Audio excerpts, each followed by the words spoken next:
Hello, my lovely listeners out there. This is ARK representing, of course, NRK9. Dear all, ये कुछ important news है, इसके साथ मैं आप लोगों के साथ सेशन स्टार्ट करूंगा, ठीक है। तो बेटा ये सेक्शन है दोनों के लिए इंपॉर्टेंट है, स्टूडेंट्स एग्जीक्यूटिव स्टूडेंट्स हो, प्रोफेशनल स्टूडेंट्स हो या ऑफ कोर्स सीए के स्टूडेंट्स हो, राइट। सो यहाँ क्या मैं बताने जा रहा हूँ, पहले आप देख रहे हैं यहाँ पर कुछ top important most important companies है जिनकी एक्चुअली कहीं ना कहीं बहुत अच्छी value in our country, means in India, you know what.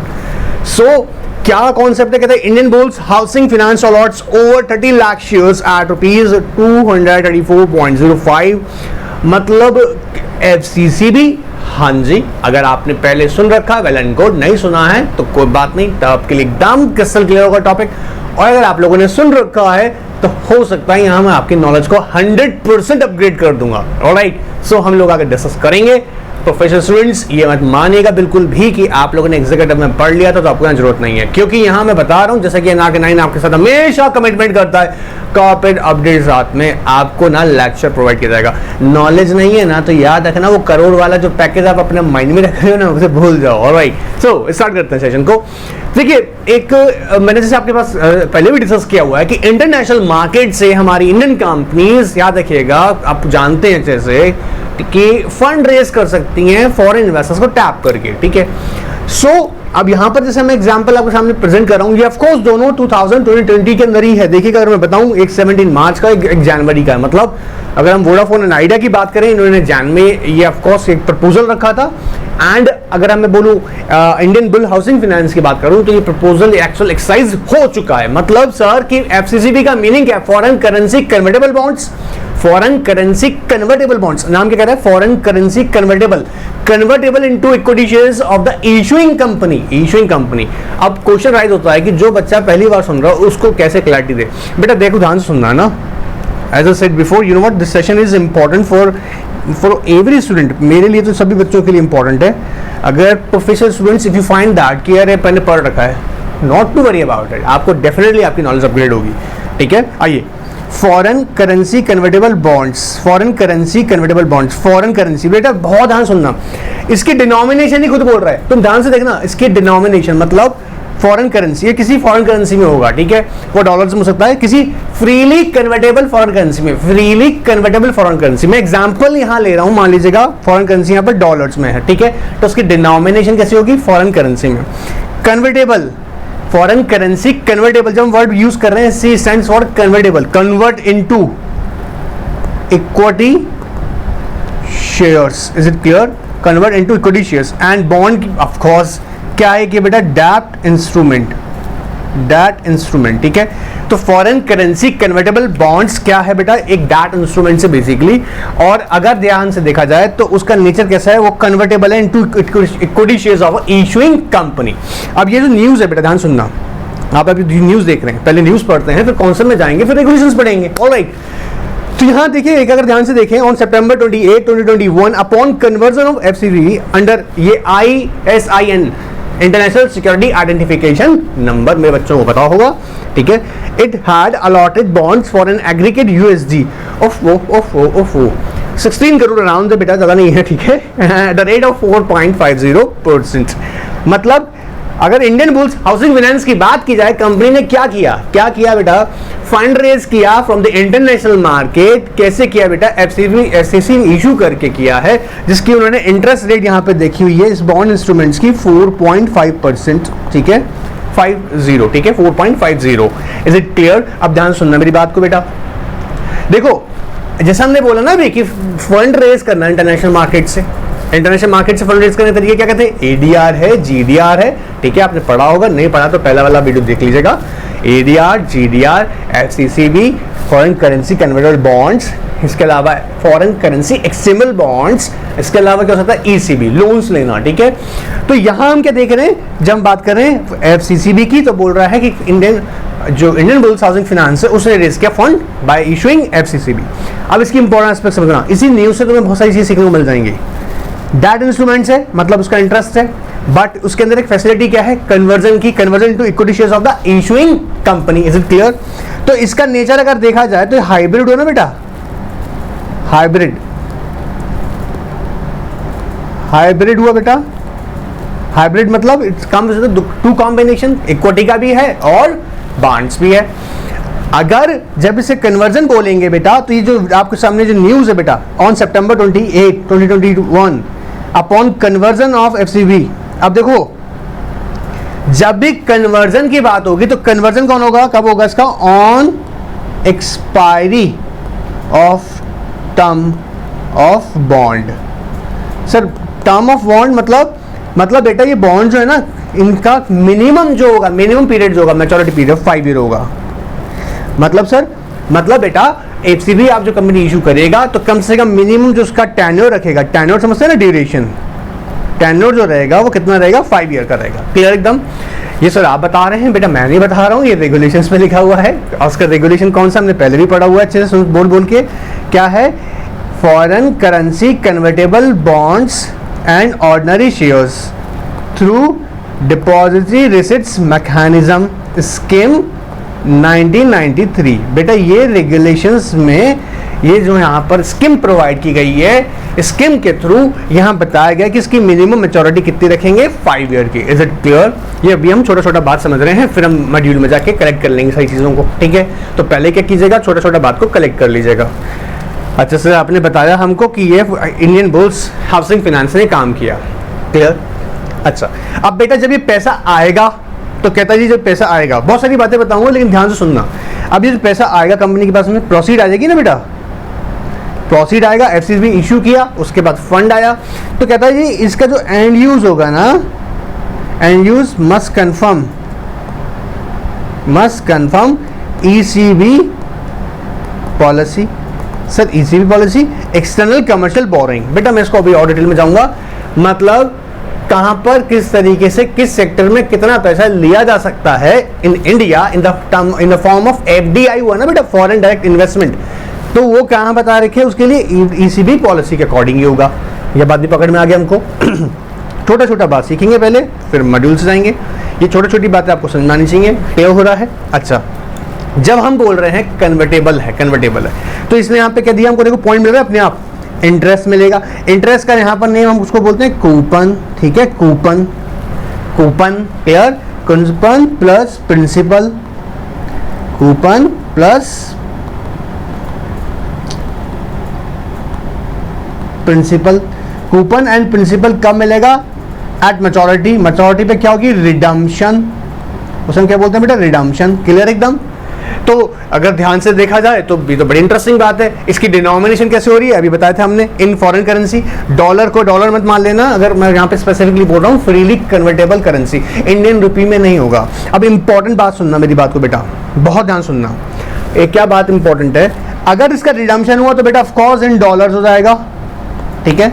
अगर किसी पर्टिकुलर इन्वेस्टर को लगता है, होल्डर को ना, एफसीसीबी होल्डर को लगता है कि यार मेरे को नहीं करवाना इक्विटी शेयर्स के अंदर कन्वर्जन, तो क्या करेगा वो, उसको हम रिडीम कर देंगे विद इंटरेस्ट। अब ये इंटरेस्ट का क्या कब मिलेगा सर, बेटा इंटरेस्ट, यही फैक्ट है इंपॉर्टेंट ना, प्रैक्टिकली बता रहा हूँ। जब मैच्योरिटी आएगा तो प्रिंसिपल विद इंटरेस्ट दिया जाएगा, ठीक है। अच्छा दूसरी इंपॉर्टेंट बात याद रखिएगा, एफसीसीबी के साथ में वारंट अटैच नहीं होता है। ये एक बहुत बड़ी मिस्टेक करते हैं, कई जगह मिस्टेक होती है, समझना। ये मिस्टेक मतलब कौन, स्टूडेंट लोग करता है, प्रोफेशनल का बात नहीं कर रहा हूँ, प्रोफेशनल लोग तो जानते हैं इस बात को। फिर समझना, इसके साथ जो वारंट अटैच होती है वो इक्विटी इंस्ट्रूमेंट की वारंट अटैच होती है, मतलब कि उसको आप कन्वर्ट कर सकते हो, लेकिन डेट इंस्ट्रूमेंट के साथ डेट वारंट अटैच नहीं होती है। डेट वारंट के साथ में याद रखिएगा क्या नहीं होती है, डेट वारंट अटैच नहीं होती है। मतलब सर अगर आप जब कन्वर्जन करेंगे तो इक्विटी इंस्ट्रूमेंट की वारंट अटैच है, तो लेटर ऑन आप कन्वर्जन कर सकते हैं, ये ऑप्शन इसमें है, ठीक है। अदरवाइज स्पेसिफिकली कोई डेट वारंट इसके साथ अटैच नहीं है। डेट वारंट नहीं कह रहा हूं, डेट वारंट कह रहा हूं। क्लियर है बात। तो ये छोटा सा बात याद रखने का था। अब कंपनी के लिए बड़ा क्वेश्चन खड़ा हो जाता है कि सर इंडियन बुल्स को क्या सपने आए थे कि यार यहीं पे जाके हम इनसे पैसा लेंगे। बहुत इंटरेस्टिंग फैक्ट है, बताता हूँ। देखो बेटा, पहली बात तो क्या है ना, इनके ना इंटरेस्ट रेट जो होती है ना, कंपेयर देखो इंटरेस्ट रेट होती है एफसीसीबी की, जो इंटरेस्ट रेट होती है ना, ठीक है, इंटरेस्ट रेट जो होती है इसकी यूजुअली देखा गया है और होता ही है, लोअर होती है, लोअर देन प्योर डेप्थ। अब मेरी बातों को समझ लो, चैप्टर खत्म हो जाएगा, ये टॉपिक अच्छे से ध्यान सुन लो। तो क्या कह रहे हैं, इनकी क्या होती है, अब इंटरेस्ट रेट क्या होती है बेटा, लोअर होती है। जो कूपन पे कर रहे हैं ना बेटा 4.5, अब यहाँ पर यूजली अगर इंडिया से आप ये डेट फंड रेज करते प्योर फॉर्म में, प्योर डेट फंड रेज करते तो बड़ी डिफिकल्टी हो जाती। डिफिकल्टी क्या हो जाती कि cost of financing, cost of debt financing क्या होती, हायर होती। मान लीजिएगा सिंपल सा बात है, आप गए, आपने एक जगह अप्लाई किया डेट्स के लिए, लोन अपने अप्लाई किया, लोन मिला आपको 10% पर, ठीक है। आपने दूसरी जगह अप्लाई किया, पता लगा वहां से लोन मिल रहा है आपको 6% पे, तो ऑफकोर्स आपका जो डेट फंडिंग हुआ, जो आपकी कॉस्ट ऑफ डेट फंडिंग हुई, वो क्या होगी, कम हो जाएगी। तो ये कंपनी ने देखा कि भाई ठीक है, इनको ऑब्जर्व किया जाता है जनरली कि जो अगर हम देखें इस तरह के इंस्ट्रूमेंट इशू किए जाते हैं तो वहां पे फाइनेंसिंग जो कि हम लोग इनको पे कर रहे हैं इंटरेस्ट, तो कॉस्ट ऑफ फाइनेंसिंग हमारी कम आती है। इसलिए कंपनी ज्यादातर इंटरेस्टेड रहती है कि इंटरनेशनल मार्केट को टैप करें। अब दूसरे पर्सपेक्टिव से देखा जाए तो क्या ये इन्वेस्टर लोग पागल होते हैं सर, ये फॉरेन इन्वेस्टर्स होते पागल होते हैं? नहीं बेटा, बिल्कुल पागल नहीं होते हैं। इनको पता है, इनके अगर मैं बताऊं इंटरनेशनल मार्केट में इन द प्रैक्टिकल डेटा, इतना हाई इंटरेस्ट रेट हर जगह कंट्रीज में नहीं मिलता, तो उनके लिए एक हायर इंटरेस्ट रेट अपॉर्चुनिटी होती है। ये मैं कई बार अपनी न्यूज़ में बताया है, अभी भी बताया था, इवन लेटेस्ट अभी एक न्यूज़ अपडेट भी किया था आप लोगों को कि ये ऑब्जर्व किया, कई सारे नेशंस कह रहे हैं इस बात को, ठीक है। आप जाइएगा कॉर्पोरेट चेक कर लीजिएगा, कंट्रीज अपडेट डालता रहता हूँ कि इंडिया जो है ना फेवरेट एक नेशन बन रहा है फॉर इन्वेस्टमेंट, और बन रहा है मतलब क्योंकि यहाँ पर उनको एज कंपेयर अदर कंट्रीज ना अच्छा इंटरेस्ट रेट मिलता है। और अगर हम इंडियन कंट्री के पॉइंट पर्सपेक्टिव से बोले, हमारी इंडियन कंपनीज के लिए ना, तो इंडियन कंपनीज के लिए अच्छा क्या है कि लोअर कॉस्ट ऑफ इन्वेस्टमेंट आएगी, sorry lower cost of finance आएगी, लोअर कॉस्ट ऑफ फाइनेंस आएगी। क्लियर एकदम, ठीक है सर। तो यहाँ पर अगर देखा जाए तो यहाँ पर हमको लोअर इंटरेस्ट रेट पे होगी एज कंपेयर प्योर डेट। ये बात भी हमको समझ में आया, इसलिए इंडियन बुल जैसा कंपनी जा रहा है, वोडाफोन इंडिया जैसा कंपनी सोच रहा है इस बारे में। क्लियर ना। अगर हम और ध्यान से देखें, इसमें इमीडिएट इक्विटी डिल्यूशन नहीं है। क्या कह रहे हैं सर आप? Immediate equity dilution in public share holdings. क्या होता है बेटा इसमें ना, कन्वर्जन जो है, कन्वर्जन जो हो रहा है, कन्वर्जन एक टाइम बाद हो रहा है, ठीक है। और जब कन्वर्जन का बात आएगा बेटा तो हम क्या किसमें करेंगे, कंपनी के इश्यूइंग कंपनी के इक्विटी शेयर्स में। बट इस केस में क्या होगा, कन्वर्जन एक स्पेसिफिक एक्सपायरी डेट पे होगा, ठीक है। प्रोवाइडेड, जरूरी नहीं है कि हर कोई करे। तो एक कंपनी क्या करता है, जैसे मान लीजिएगा प्योरली अगर इक्विटी इशू लेकर आता तो इक्विटी डिलीशन होता, परसेंटेज कम होती पब्लिक शेयर होल्डिंग के अंदर, नंबर ऑफ शेयर होल्डर्स और बढ़ता, परसेंटेज ऑफ बढ़ जाता, तो डिलीशन होता, वोटिंग परसेंटेज पर इफेक्ट आता।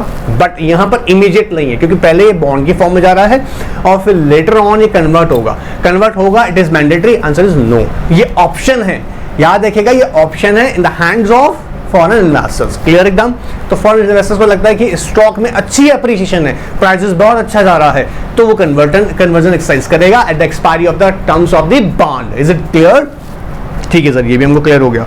सो बेटा ये सोचने वाला इंफॉर्मेशन हम तुमको यहाँ दे रहे हैं पहले। अब सर क्यों आपने बताया, एग्जामिनर के सामने जब इस तरीके का प्रेजेंटेशन रखते हैं आप अपने, देखिए मेरे को कई सारा कमेंट मिलता है कि sir now in this I am feeling confident, कि अच्छा लगता है कि सर जब हम लोगों से बात करते हैं, बताते हैं कि हमें नॉलेज पता है, अपडेट्स हैं। और याद देखिएगा जब आप प्रोफेशनल प्रोग्राम फॉलो कर रहे हैं ना, ऐसे प्रोग्राम्स कर रहे हैं, तो आपको नॉलेज होना बहुत जरूरी है। एकेडमिक सिर्फ पढ़ना सफिशिएंट नहीं है, try to understand. Alright, anyways now अब ये छोटा सा मैंने आपको बात बताया, ठीक है। ऑलराइट सर, अच्छा इसके अलावा एक और बेटा हम इंस्ट्रूमेंट यूज करते हैं, जैसे बोलते हैं foreign currency exchangeable bonds. Sir क्या? Foreign currency exchangeable bonds. मेरे को पता है मेरा प्रोफेशनल वाला स्टूडेंट है ना, वो लोग सोच रहा होगा कि sir sir sir sir sir हम पढ़े हुए सारी चीज़ें, बेटा देखते हैं अभी, आप पढ़िएगा, आपको कई सारे क्वेश्चन यहाँ पे सीखने को मिलेंगे। ऑलराइट, नाउ फॉरेन करेंसी मतलब डिनोमिनेशन क्लियर हो गया एकदम, किसमें होगा? फॉरेन करेंसी में होगा। फ्रीली फॉरेन करेंसी का मतलब यहाँ पर ये है बेटा, फ्रीली कन्वर्टेबल फॉरेन करेंसी मतलब अगर आप यूज करें तो डॉलर्स में हो सकता है, ठीक है। किसी जैसे ऑस्ट्रेलिया में करें तो ऑस्ट्रेलियन डॉलर्स हो सकते हैं, वो किसी भी करेंसी में हो सकता है, परमिटेड हो कंट्री, वो आपके लिए इन्वेस्टमेंट के लिए परमिटेड हो। अच्छा, एक्सचेंजेबल बॉन्ड का जब मीनिंग याद हो रहा है तो एक्सचेंजेबल कैसे होगा बेटा? एक्सचेंज तो होगा, बट जो प्रमोटर होता है ना बेटा, प्रमोटर ग्रुप की जो कंपनीज होती हैं बेटा, प्रमोटर ग्रुप की कंपनीज होती हैं, उन कंपनीज के इक्विटीज में कन्वर्ट हो जाता है। सर क्या कहा आपने? समझेगा, एक कंपनी है, मान लीजिए कंपनी ए, कंपनी ए ने FCEB इशू किया, ठीक है। एक कंपनी है बी, ठीक है, वो सेम प्रमोटर ग्रुप की है, सेम प्रमोटर ग्रुप की है, ठीक है बेटा, सेम प्रमोटर ग्रुप की है कंपनी बी। अब ये कंपनी बी के लिए क्या होगा, जब ये FCB कंपनी ए इशू करेगी तो प्रोसीड इसके पास आएगा, ए के पास आएगा। और जब लेटर ऑन ये conversion, exchangeable not conversion, exchange issue word use करेंगे, एक्सचेंज, तो क्या होगा, इस कंपनी ए का जो प्रमोटर ग्रुप का कंपनी बी है, इसका इक्विटी में, इसका इक्विटी शेयर्स में ये कन्वर्ट हो जाएगा। क्लियर हो रहा है? तो क्या होता है इस केस में, जो प्रमोटर है उसको क्या होता है, जो लोन फैसिलिटीज है वो with in the group he arrange कर लेता है, उसे बाहर नहीं जाना पड़ता है। अच्छा, जब बेटा ये कंपनी ए ना क्या करेगा, FCEB इशू करेगा, तो इस वक्त या जी हाँ जी, time of issuance FCEB, it is mandatory that such company A must hold equity shares of company B, ठीक है। और कंपनी बी जो है ना मस्ट बी लिस्टेड, जी लिस्टेड होना बेहद जरूरी है, ठीक है। समझ में आ रहा है? क्या होता है, एक्सचेंजेबल के अंदर प्रमोटर ग्रुप जो है अपनी इक्विटी, अपनी कंपनीज का मतलब प्रमोटर ग्रुप कंपनीज का इक्विटी जो शेयर है उसमें कन्वर्ट कर देता है। क्लियर है? प्रोवाइडेड कि वो मैंडेटरी है कि वो लिस्टेड हो। तो प्रमोटर क्या करेगा, प्रमोटर ग्रुप कंपनी से ही डेट फंडिंग की अरेंजमेंट कर लेगा। अब एक इंपॉर्टेंट बात समझना, बेहद इंपॉर्टेंट बात, जब भी हम इस तरह के डेट में जाते हैं ना बेटा, चाहे हम FCC की बात करें, foreign currency convertible bonds, foreign currency exchangeable bonds, interesting fact ये है कि जो हमें एक बहुत बड़ी एडवांटेज मिल जाती है यहाँ पर ना, इसे हम बोलें ये कैसे, दोनों के केसेस में अनसिक्योर्ड होते हैं, अनसिक्योर्ड होते हैं, ठीक है। मतलब आपको कोई भी सिक्योरिटी कोलैटरल नहीं करना पड़ता है, ठीक है, कोई एसेट्स कवर नहीं देना पड़ता है। यहाँ पर कंपनी को इसका भी बहुत बड़ा बेनिफिट मिल जाता है। क्लियर हो रहा है? बात पकड़ में आया मेरे बच्चों को? तो ये दो इंफॉर्मेशन अपने माइंड में रखिएगा, ठीक है, कंपनीज के नेम के साथ में, ताकि आगे हम लोग और भी चर्चा करेंगे और डिटेल में जाएंगे। Now come to your book. अब मॉड्यूल से जाके हम देखें तो टॉपिक नेम क्या है, फॉरेन करेंसी कन्वर्टेबल बॉन्ड्स। अब मॉड्यूल में आके एक बार लैंग्वेज को समझ लो, उसके बाद में फिर लिखना एग्जाम में ईजी हो जाएगा। कहता है कैसा है बेटा ये, ऑप्शनली कन्वर्टेबल। देखो उसका नेम ही क्या बोल रहा है, ऑप्शनली कन्वर्टेबल, ऑप्शनली कन्वर्टेबल, ठीक है।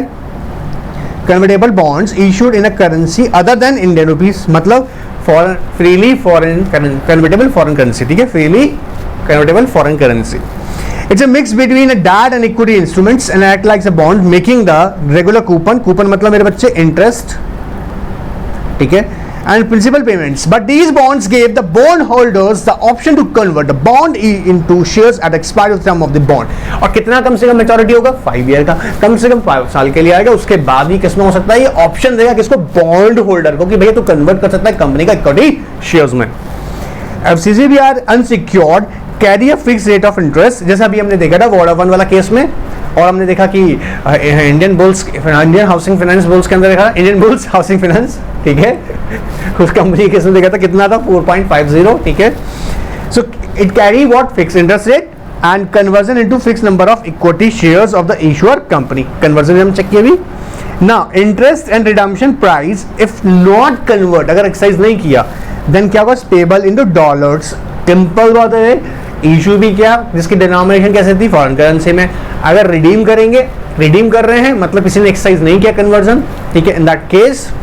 अच्छा सर एक बात रहेगा सर, मतलब सब लोग करना जरूरी है, समझेगा, अगर ये ऑप्शन है, हो सकता है certain number of bond holders would like to what convert your bonds into equity and may be possible that some of other will not interested to what convert in the equity. So जो वो लोग convert करेगा उनको equity मिलेगा, जो नहीं करेगा उनको रिडीम कर देंगे। It's quite easy to understand. And FCB shall be denominated in any freely convertible, of course, foreign currency.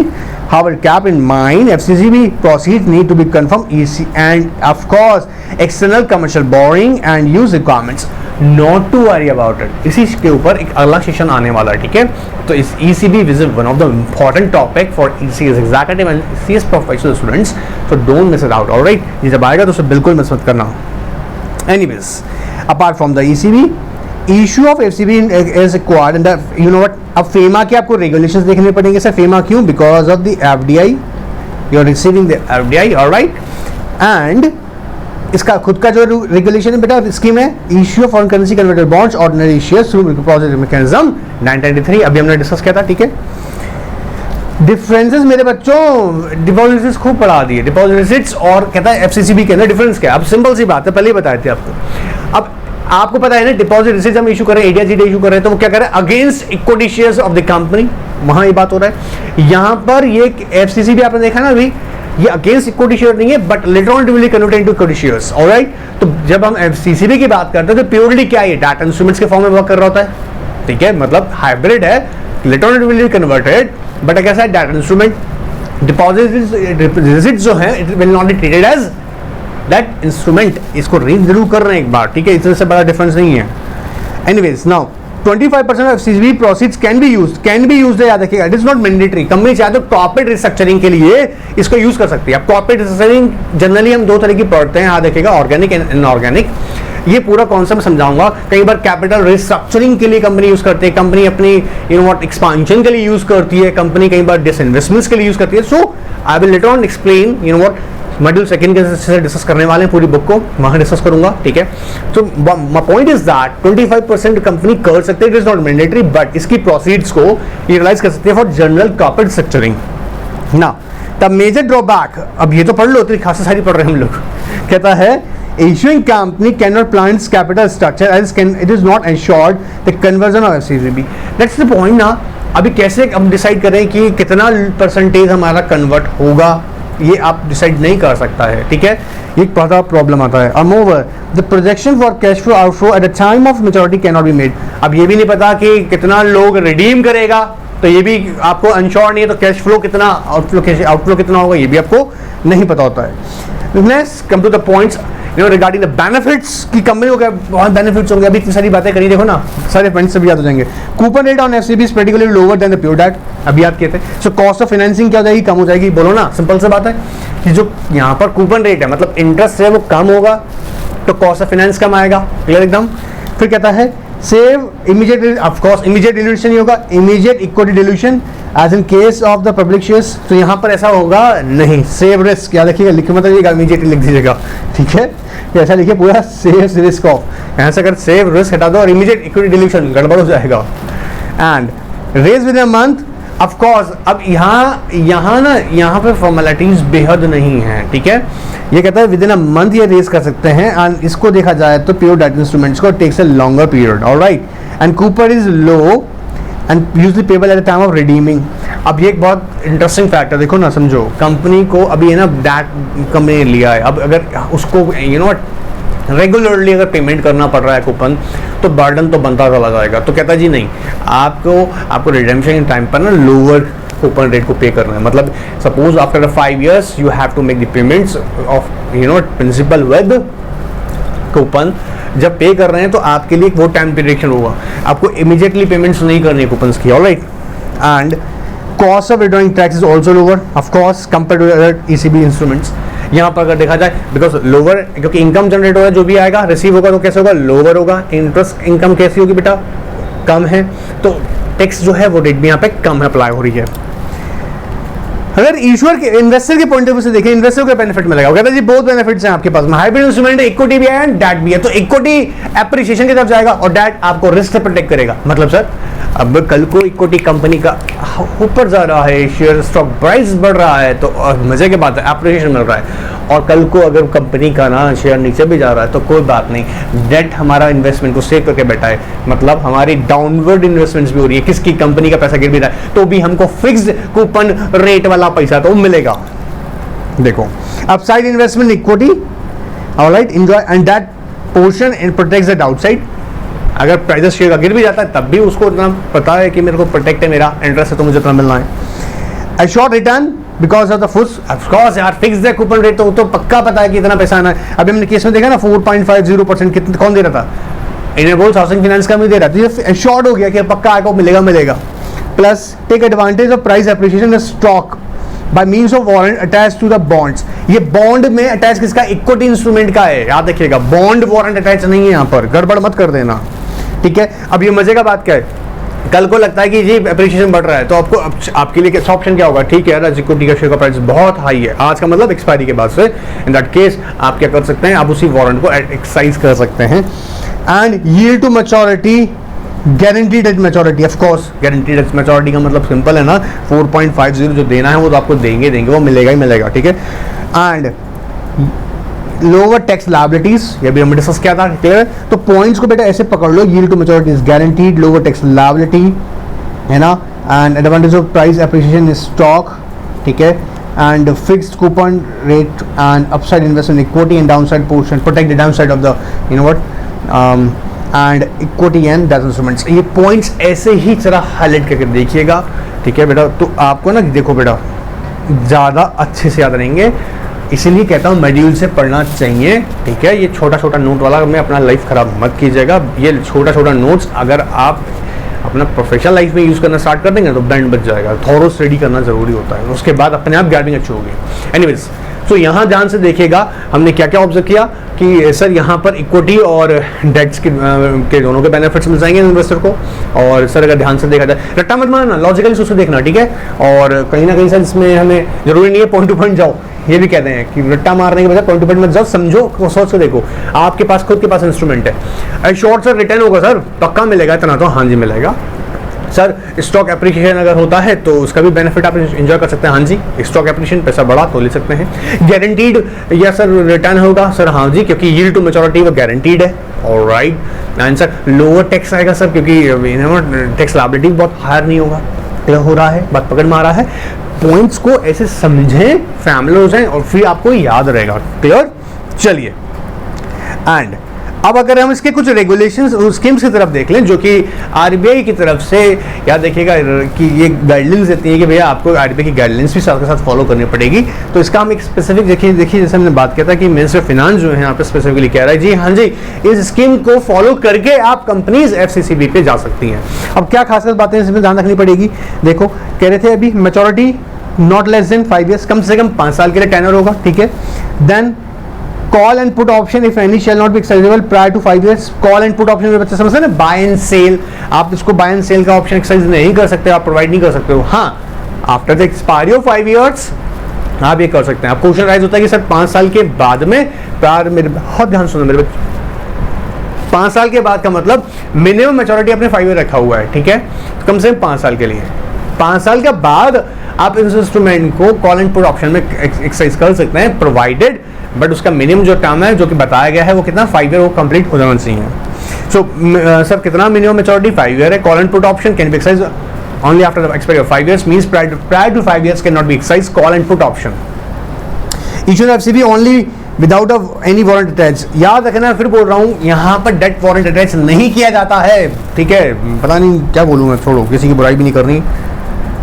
You know, due to some ethical practices, I cannot take the name of some, you know what, teachers, but try to understand. क्या गड़बड़ होता है ना कि कुछ भी उठा के डाल दिया और बच्चा भी बेचारा भरोसा करता है ना कि सही बता रहे होंगे, बट ऐसा बच्चों थोड़ा सा ना, तुम भी क्या बच्चों, पढ़ो बस अच्छे से, आओ पढ़ो। Now, issue related expenses not exceeding 4% of the issue size। अगर एक यही देखो पब्लिक से अगर कर रहे हो तो कह रहे इशू रिलेटेड एक्सपेंसेस। अब इशू रिलेटेड एक्सपेंसेस क्या होंगे, ठीक है। अब समझो आपने एजेंसीज को हायर किया हुआ है, डॉक्यूमेंटेशन कर रहे हैं, ठीक है, या आप किसी भी तरीके का रोड शोज वगैरह कर रहे हैं, तो कह रहे ऑल ओवर जो एक्सपेंसेस हैं ना वो इशू के एक्सपेंसेस वो 4% ज़्यादा नहीं होंगे। आप क्या कर रहे हैं, कल को इशू एक्सपेंसेस ज़्यादा दिखा रहे हैं और गड़बड़ कर रहे हैं, नहीं नहीं नहीं नहीं नहीं नहीं नहीं नहीं, आप यहाँ पर पब्लिक इशू में 4% ज़्यादा इशू साइज का नहीं होगा, प्राइवेट प्लेसमेंट 2% ज़्यादा नहीं होगा। फॉर एग्जांपल अगर 100 करोड़ का हम फंड रेज किए हैं तो इसमें maximum 2% case of private placement 2% आप इसके इशू के एक्सपेंसेस को चार्ज कर सकते हैं इससे। कुछ जनरल टर्म्स हैं यहाँ पर जो रेफर की हुई हैं, मैंने अपने टॉपिक में कई बार बताइए, पर फटाफट से आपके लिए रीड कर देता हूँ ताकि आप लोग अच्छे समझ। डोमेस्टिक बात करते हैं, domestic custodian bank, banking company act as custodian for the ordinary shares और foreign currency converted bonds of an Indian company and issued by its against the GIDR और सर्टिफिकेट्स। सर्टिफिकेट्स की बात कर रहा हूँ तो मैं एसईसी की बात कर रहा हूँ, फॉरेन करेंसी कन्वर्टेड बॉन्ड्स की जो बात कर रहा हूँ सर्टिफिकेट के फॉर्म में होगा। ये बात मैंने पहले बताई कि डोमेस्टिक जो कस्टोडियन है वो आपके बेसिकली बैंक्स होते हैं, वहां पर अंडरलाइन किए जाते हैं सिक्योरिटीज को, उसके बाद इशू किया जाता है। सेम यहाँ प्रोसेस हम लोग एफसीसी की बात कर रहे हैं। फॉरेन करेंसी कन्वर्टेबल बॉन्ड्स, अभी वही पढ़ रहे हैं देर से। Bonds issued in accordance with the scheme subscribe by the non resident in foreign currency and converted in ordinary shares of issuing company in any manner either in whole or in part on the basis of equity related warrants. Equity related warrant attach to debt warrants, equity related warrants होता है, date warrant नहीं होता है। Clear? Sir आप तो गुस्सा करने लगते हैं, गड़बड़ है बेटा, बहुत ज़्यादा गड़बड़ है इसलिए बोल रहे हैं। ठीक है, चलिए आइए। बुक में गड़बड़ नहीं बोल रहा हूँ अभी, मैंने बुक में गड़बड़ नहीं फाइंड आउट किया अभी तक, मैं वो बता रहा हूँ आपको जो कि बस Indian company permitted to issue foreign currency convertible bonds and order issues that against the of course, ये भी हमने डिस्कस किया। इशूइंग कंपनी से बोल रहे हैं इंडियन कंपनी, या सिंपल सी बात है डोमेस्टिक का श्रेणी में हम लोग इंडियन बैंकिंग कंपनीज को बोल रहे हैं। फॉरेन करेंसी बॉन्ड्स अभी हमने डिस्कस किया है। इशूइंग कंपनी कौन होगी? हमारी इंडियन कंपनी है। ओवरसीज डिपॉजिट कौन होगा? जो फॉरेन डिपॉजिटरी होगा। फॉरेन डिपॉजिट जिसके जो क्या करेगा, इशू करेगा आपका क्या, या तो डीआर डिपॉजिट रिसिट्स इशू कर रहा हो, एफसीसीबी कर रहा है। देखो, bank authorized by issuing company to issue global deposit receipts against the issue of FCCB or ordinary shares of issuing company. Now here come some important points, इसको important मान लो मेरे बच्चों।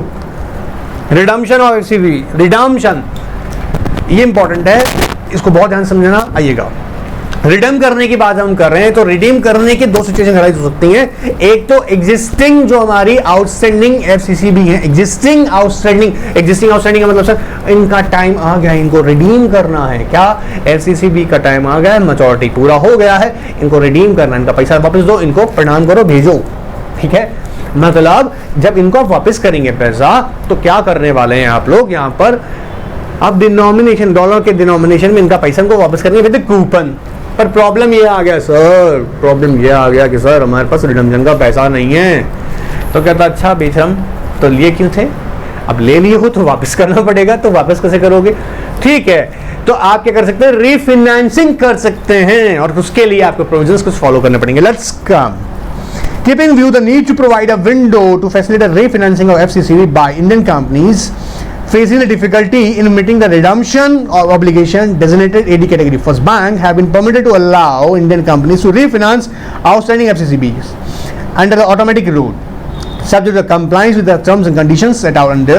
अब मेरी बात को ध्यान सुनना मेरे बच्चों, यहाँ पर जो AD कैटेगरी फर्स्ट बैंक है ना, लाइक एग्जांपल ऑफ, जैसे एग्जांपल दे रहा हूँ SBI, बैंक ऑफ बड़ौदा, ठीक है, PNB, ठीक है, कई सारा है एडी कैटेगरी फर्स्ट बैंक के अंदर। ठीक है, अब ये जो एडी कैटेगरी मतलब ऑथराइज्ड डीलर, जिसको किसने ऑथराइज किया हुआ? आरबीआई ने, कि भैया तुम लोग क्या एडी कैटेगरी फर्स्ट बैंक है। ठीक है, अब अगर ये बैंक जो है ये इंडियन कंपनीज को, याद रखिए इंडियन कंपनीज को एफसीसीबी रीफाइनेंस करने के लिए, री इशू नहीं कर रहा हूँ, रीफाइनेंस करने के लिए परमिट कर सकती है। कि आप क्या कर सकते हो, आप एफसीसीबी इशू करके जो फंड रेज करोगे उससे आप जो आउटस्टैंडिंग आपके ऑब्लिगेशंस हैं टू रिडीम योर एग्जिस्टिंग एफसीसीबी, उसको आप पे ऑफ कर सकते हो। तो उसके लिए कंपनीज को ना इन एडी कैटेगरी फर्स्ट बैंक के पास जाना पड़ेगा। ठीक है, अब क्या उसके लिए टर्म एंड कंडीशन देखो, फ्रेश ईसीबी, और या तो आप ईसीबी यूज कर सकते हैं करके, ठीक है, या एफसीसीबी के थ्रू,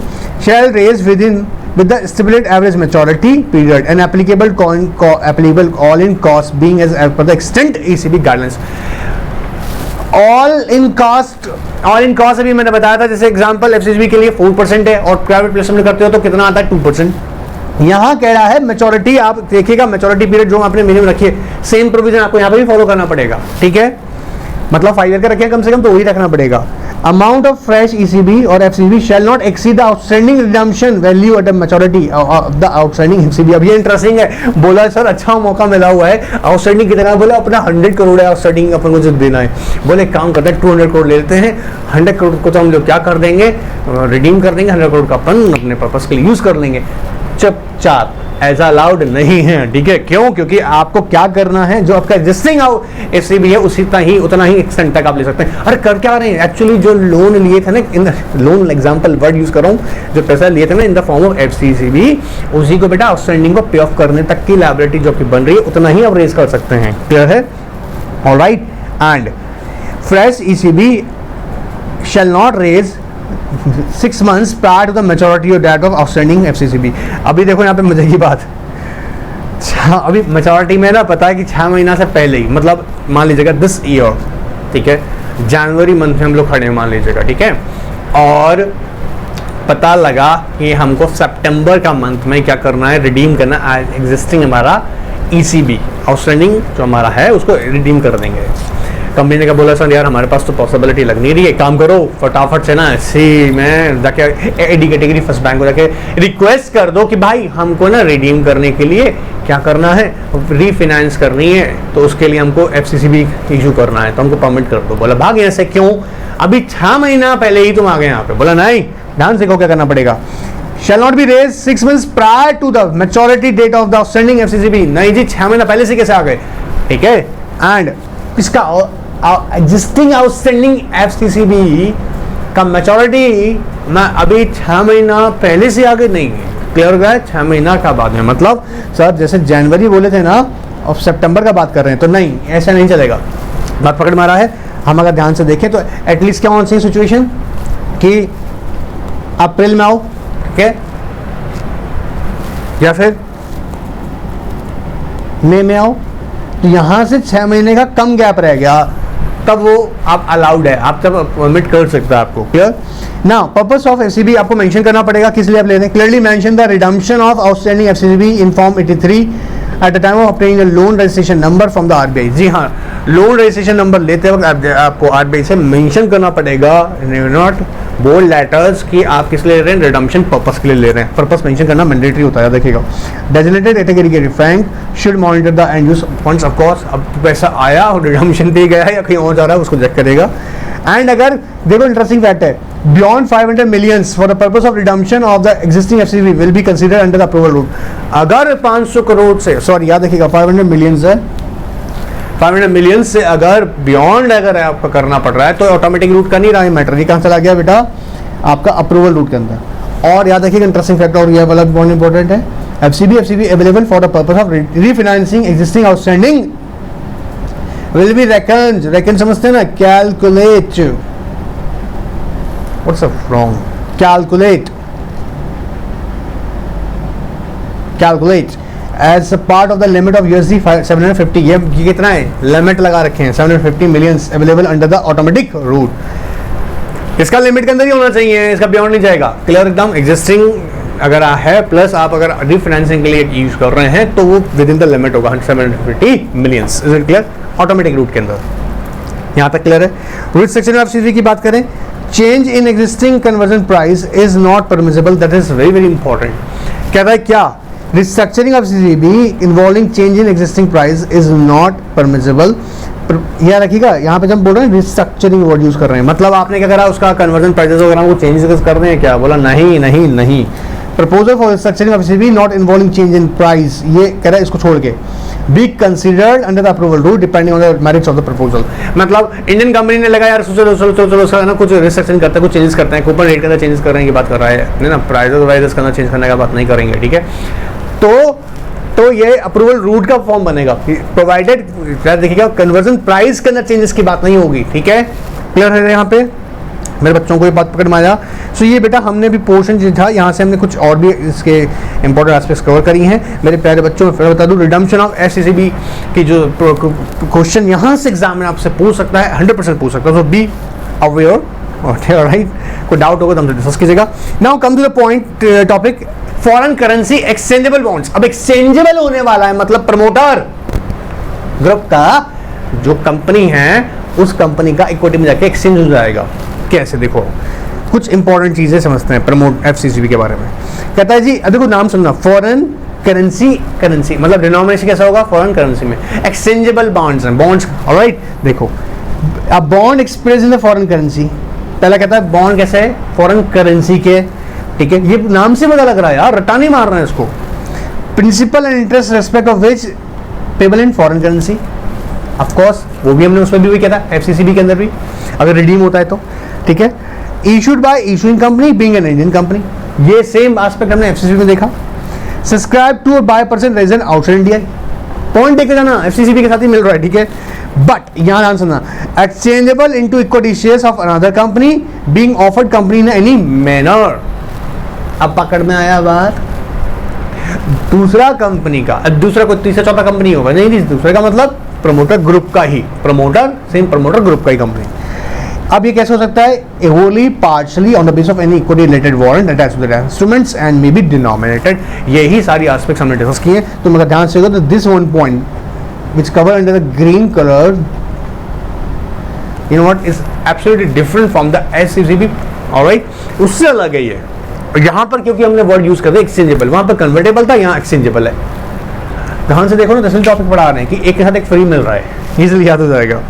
पार्टीज की बात करें, इश्यूअर यहाँ पे इन्वॉल्व है, ऑफर्ड कंपनी और इन्वेस्टर है। एफसीसीबी की बात करते हैं तो एफसीसीबी में दो पार्टीज होती हैं हमारी, इश्यूअर एंड इन्वेस्टर। एफसीईबी की बात कर रहे हैं तो यहाँ तीन पार्टीज आ गया, issuer, offer, other company and investors. Clear एकदम? Let's discuss a company ABC limited. देखो बेटा आ जाओ, ध्यान से देखते हैं।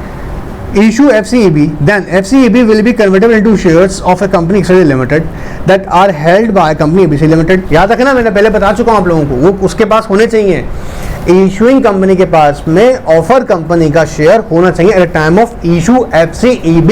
Is it clear? And where the companies ABC Limited and XYZ Limited form the part of the same promoter group। ये भी इंपॉर्टेंट बात है, ठीक है? Unlike FCEB that convert to shares of issued company itself, FCEB are exchangeable into shares of other company also। Relatively, FCEB has an inherent advantage that it does not result in dilution of the shareholding at the other company at other level। Is it clear? मतलब same promoter group का ही है, दूसरा company का promoter group का, दूसरा company का, मतलब हो गया ऑफरर कंपनी, उसका ऑफरर कंपनी का शेयर्स एक इशूइंग कंपनी के पास होना चाहिए। क्लियर? देखो आप प्रोविजन सीखते हैं। इशूर कंपनी देखें बेटा कौन है? Issuing company shall be part of the promoter group of the offered company, बार बार यही बता रहे हैं आपको, and hold equity shares of being offered at the time of issuance of FCEB। यही बात बता रहा था कि जब वो कंपनी इशू कर रही है FCEB, इन दैट केस उसके पास में ऑफर्ड कंपनी का शेयर्स होना चाहिए। किसके पास में? इशूइंग कंपनी के पास में। ऑफर्ड कंपनी कौन सी है? शैल बी लिस्टेड कंपनी, अभी बताए थे, and which is engage in the sector eligible to receive FDI। ऐसा में भी नहीं हो जो सेक्टर में प्रोहिबिटेड है, ठीक है? बोला जी ठीक है, तो हम क्या बोल रहे हैं यहाँ पर? बोला जी जो सेक्टर अप्रूव्ड है, फॉर एग्जांपल हमने इंश्योरेंस सेक्टर लिया था, बैंकिंग सेक्टर लिया था, ठीक है, ऑटोमोबाइल सेक्टर लिया, ठीक है, तो ये इंफॉर्मेशन टेक्नोलॉजी की हम बात कर रहे हैं। इन सेक्टर्स में जहाँ बोल रहे हैं अलाउड है, वहाँ पर रिसीव कर सकते हैं, ठीक है? Eligible to issue and avail foreign currency convertible bonds in ECBs, alright. तो ऑफर्ड कंपनी ऐसा हो क्योंकि अल्टीमेटली क्योंकि उसका इक्विटी में जाएगा ना बेटा, तो ऐसा इसलिए बोल रहे हैं कि वो एलिजिबल होनी चाहिए FDI के एक्सेप्ट करने के लिए। कह रहा है it is not eligible to issue FCEB। अब कह रहा है कि देखो जिनको, देखो ध्यान सुनो, यहाँ पे कह रहा है Indian company is not eligible to raise funds from the Indian securities market including company जिनको किसने रिस्ट्रेन किया हो? Securities Exchange Board of India ने, alright, and restrain from the assessing the security market by SEBI. अब SEBI ने कह रखा कि भैया ये कंपनीज को अलाउड नहीं करेंगे, बेटा तुम नहीं जाओगे, तुम बदतमीज कंपनी हो। बदतमीज का मतलब नॉन कंप्लायंसेस के वजह से कोई रीजन है, ठीक है, डिफॉल्ट्स किए हुए हैं ना, तो पनिशमेंट यहाँ पे दी हुई है भैया सेबी ने कि तुम अभी सिक्योरिटी मार्केट असेस नहीं कर सकते हो। क्लियर? एलिजिबल सब्सक्राइबर कहता है जी entities compiling the FDI policy and adhering to the sectoral caps and the prior approval of foreign investment promotion board whenever required and the FDI policy should be obtained। अब यहाँ देखो ये terms हैं, याद होने चाहिए ना। अगर हम ध्यान से अगर देखें तो हम बोल रहे हैं कि sir issuing company Indian company की बात करें, ऑफर्ड कंपनी जो कि प्रमोटर ग्रुप की और लिस्टेड होनी जरूरी है वो, ठीक है। इसके अलावा बात की कौन कौन से लोग एलिजिबल नहीं है, जिनको यहाँ पर याद रखिएगा अलाउड नहीं किया है, वो टैप नहीं कर सकती इंडियन सिक्योरिटीज मार्केट को। सेबी ने जिनको रिस्ट्रेन किया हुआ है, एलिजिबल जो कि FDI पॉलिसी के साथ कंपाइल कर रहे हैं। नॉट परमिटेड कहता है जो प्रोहिबिटेड है to buy sell and deal on securities by SEBI. SEBI ने जिनको मना किया हुआ है भाई अब आप लोग नहीं कर सकते। देखो यहाँ पे कह रहे हैं, ध्यान सुनना मेरी बात को बेटा, entities not eligible to subscribe FCEB and is prohibited to buy, sell or deal in securities by SEBI will not be eligible to subscribe FCEB। And use की बात करें, याद देखिएगा बहुत इंटरेस्टिंग बात है, एंड यूज इशूइंग कंपनी और promoter companies in दोनों के लिए इंपॉर्टेंट है। आपको ECB की पॉलिसीज फॉलो करनी पड़ेगी। सर FCCB FCEB ये तो याद हो गया होगा अब तक सुन के। ECB बिठाऊंगा, एक्सटर्नल कमर्शियल बॉन्ड की बात कर रहा हूँ। The proceeds of FCEB may be invested in the promoter group companies. पहली बात कहता है कि जो आपके पास पैसा आ रहा है उसे प्रमोटर ग्रुप कंपनीज में इन्वेस्ट कर सकते हैं। Proceed of FCEB can be invested overseas by way of direct investment, ठीक है, इंक्लूडिंग जॉइंट वेंचर्स में बहुत सारी कंपनीज करती हैं, ठीक है, होरी ऑन सब्सिडरीज में, subject to the existing guidelines on the Indian direct investment in joint ventures wholly owned subsidiaries abroad. तो कंपनीज याद देखिए प्रमोटर ग्रुप्स में ऑफ कोर्स इसका पैसा यूज कर सकते हैं, प्रमोटर ग्रुप के अंदर यूज कर सकता है। इसके अलावा कंपनीज क्या कर सकती हैं, जो जॉइंट वेंचर्स हैं फॉरेन कंट्रीज में, ओवरसीज जॉइंट वेंचर्स हैं या होली सब्सिडीज इन्वेस्टमेंट्स हैं। याद रखिए यहाँ पे मैं वर्ड यूज कर रहा हूँ होली ऑन सब्सिडीज, मतलब होली ऑन सब्सिडीज के साथ में, याद रखिएगा, कर सकता है जी हाँ, joint ventures wholly owned subsidies, ठीक है। Invested overseas by direct investment in wholly owned subsidies में अलाउड है, जॉइंट वेंचर्स में अलाउड है। नाउ प्रमोटर कंपनीज की बात करें, promoter companies receiving investments out of the FCEB proceeds में utilize the amount in accordance with the end use. बताए थे ना अभी ईसीबी की पॉलिसी, सर बार बार आ रहा है, ईसीबी को ज्यादा इंपॉर्टेंट नहीं है बेटा, बेहद इंपॉर्टेंट है, एग्जाम के लिए तो बेहद इंपॉर्टेंट है। पूरा लेक्चर इसके ऊपर अलग से सेपरेट चंद्र बना आने वाला है इसके ऊपर, ठीक है, वो अलग से हम डिस्कस करेंगे विद जबरदस्त एग्जाम्पल्स। ऑल इन कॉस्ट की बात की जाए भैया, वही बात करें, issue expenses incurred in foreign currency shall be with in the all in cost ceilings specified by RBI under ECB policies. जैसे मैंने अभी एग्जांपल दिया था, हम एफसीसीबी की बात करते हैं, 4% है पब्लिक के अंदर, प्राइवेट के अंदर 4% है, ठीक है, इशू साइज का। Operation procedure prior approval RBI shall be required for issues of FCB and shall be denominated in freely convertible foreign currency. Further कह रहा है प्राइसिंग की बात करी जाए, भैया प्राइस भी डिसाइड करना पड़ेगा ना, प्राइसिंग पहले ही डिसाइड करना पड़ेगा कि आपका जो कन्वर्जन हो रहा है इक्विटी के अंदर उसका प्राइसिंग। तो इसका इंपॉर्टेंट दो मेथड ही के हैं, देखो, at the time of issue of FCEB the exchange price of offered listed equity, highlight करना इसको अच्छे से, offered listed equity shares shall not less than the higher of two followings. पहला, एवरेज वीकली हाई और low, average weekly high and low of closing prices of the shares of the offered company quoted on stock exchange during the 6 months preceding the relevant date। Relevant date का मतलब जब board of director इस एफसीईबी के लिए company का ना, issuing company का board of director इस इशू को ऑथराइज कर रहा है, तो याद रखिएगा उसका 6 महीना पहले, उसका 6 महीना पहले। सर ये बात समझ में नहीं आ रहा, 6 महीना पहले मतलब रिलेवेंट डेट का मतलब यहाँ कह रहा हूँ बेटा। अब ये प्राइस जब निकाली जाती है तो कह रहा है average weekly high and low of, अब ये कौन सा बात कर रहे हैं, average weekly high and low preceding during 6 months, during 6 months मतलब बोर्ड मीटिंग हुआ आज, इससे पिछला 6 महीने के अंदर। एवरेज वीकली हाई मतलब पिछला 6 महीने में जो हाईएस्ट प्राइस रहा उस शेयर का मान लीजिएगा 500 रुपीज, ठीक है, और हाईएस्ट जो उसका लोवेस्ट जो प्राइस था वो रहा मान लीजिएगा, फॉर एग्जाम्पल हम यहाँ दे रहे हैं 300 मान लीजिएगा, ठीक है। तो यहाँ पर हम इसका एवरेज ले रहे हैं बेटा, ठीक है, मतलब 5 + 3 = 800। अब यहाँ पे हम लोग उसका क्या कहते हैं लेके चल रहे हैं 400, ठीक है।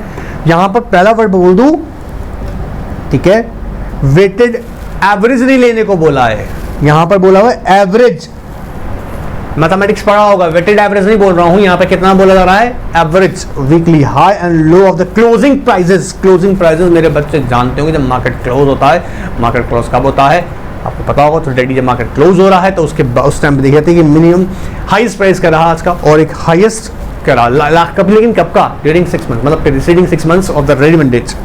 एंड या फिर कह रहा है साथ में average weekly high and low of the closing price of shares of the offered company. Offered company, issuing company का मतलब लिखाना, ऑफर्ड कंपनी बोल रहे हैं, ठीक है, कोटेड ऑन स्टॉक एक्सचेंज, क्योंकि देख किसका रहे हो तुम शेयर उसका ही लिखना है, ठीक है। Stock exchange during the 2 weeks preceding the relevant date, तो या तो 6 मंथ्स का हाईएस्ट देखेंगे या 2 वीक्स का देखेंगे, 6 मंथ्स का या फिर 2 वीक्स का, क्लियर है। इन दोनों में से या ऑन लिखा होगा और दोनों में से जो हायर होगा उसको ही कंसिडर किया जाएगा, क्लियर एग्जाम। चलिए मैच्योरिटी की बात करें, हमने पहले डिस्कस किया हुआ है, इनको लिए 5 साल रखे हुए हैं, कम से कम 5 ईयर है, एफसीसीबी के अंदर भी है यही बात है। Exchange option can B exercised at any time before the redemption. While exercising the exchange option, the holder of the FCCB shall take delivery of the offered shares and cash settlement of FCCB is not permissible। Cash settlement नहीं होगा जी, cash settlement नहीं होगा, मतलब अगर net of करने आए ना, भाई समझिएगा नेट ऑफ करने का मतलब क्या पड़ गया, फॉर एग्जांपल आप कन्वर्ट कर रहे हैं तो वो इक्विटी में ही कन्वर्ट होगा, डिफरेंसेस को कैश में सेटल नहीं किया जाएगा, क्लियर। अच्छा यहाँ पे याद रखें ना कि हम बोल रहे हैं maturity shall be 5 year and exchange option can be exercised at any time before the redemption, मतलब 5 साल के लिए हम रखे हैं लेकिन रिडीम से पहले भी। याद देखिए एफसीसीबी के अंदर तो रिडम्पशन कब हो रहा है, आफ्टर द मैच्योरिटी, क्लियर है, जब हो गया उसके बाद ही होगा। Even call and put option भी आप 5 साल के बाद ही कर सकते हैं, 5 साल से पहले नहीं कर सकते हैं। यहाँ कह रहे हैं कि आप उसकी कम से कम अब जो मैच्योरिटी रखेंगे कितने रखेंगे, 5 ईयर की रहेगी, ठीक है। याद देखिएगा मिनिमम मैच्योरिटी लिखा हुआ वर्ड, मैक्सिमम नहीं है वर्ड, गड़बड़ मत कर देना, मिनिमम मैच्योरिटी 5 ईयर की है। लेकिन यहाँ पर रिडम्पशन का आपके पास एक प्रोविजन एप्लीकेबल है, मींस किस तरीके से है वो आप कर रहे हैं, रिडम्पशन कब कर रहे हैं, मतलब वो तो 5 साल के बाद ही होना है, एक्सचेंज करना चाहते हैं इक्विटी के अंदर तो पहले भी आप एक्सचेंज कर सकते हैं, क्लियर है, बट कैश सेटलमेंट अलाउड नहीं है। पार्किंग की अगर बात की जाए, पार्किंग मतलब कहां यूटिलाइज करने की बात की जाएगी, तो FCB shall be retained or deployed overseas by issuing a promoter group companies in accordance with the, of course, क्या कर सकते हैं आप, उसको बाहर भी कर सकते हैं। आपको याद होगा FCEB का पैसा प्रमोटर ग्रुप में भी इन्वेस्ट कर सकते हैं, बताए थे आपको, जॉइंट वेंचर्स में, ओवरसीज जॉइंट वेंचर्स में, होली सब्सिडीज में कर सकते हैं। Now, it shall be responsibility of the issuing company to ensure that proceeds of FCB are used by the promoter group only for the permitted and used prescribed under the ECB policy। Sir बार-बार आ रहा है, हाँ of course बेहद important, detail में discuss करूंगा इसके बारे में, ठीक है। सो माय डियर ऑल, हमने FCCB और FCEB को डिटेल में डिस्कस किया है, यहाँ आई होप आपको एकदम क्लियर हो कॉन्सेप्ट। अदरवाइज कोई बात नहीं, इंडिया या ऑफकोर्स इस चैनल का कमेंट बॉक्स में क्वेश्चन पूछ सकते हैं आप मेरे से, और ऑफकोर्स जो नंबर शो हो रहे हैं इस पर तो आप पूछते ही हो, मैं बार बार बताता हूँ, तो यहाँ पर भी अच्छे से पूछ सकते हैं आप, ठीक है। कोई भी क्वेरी डिस्कस करेंगे और टेस्ट सीरीज के लिए तैयार हो जाएगा। एंजॉय कीजिए, तब तक के लिए गुड बाय, टेक केयर।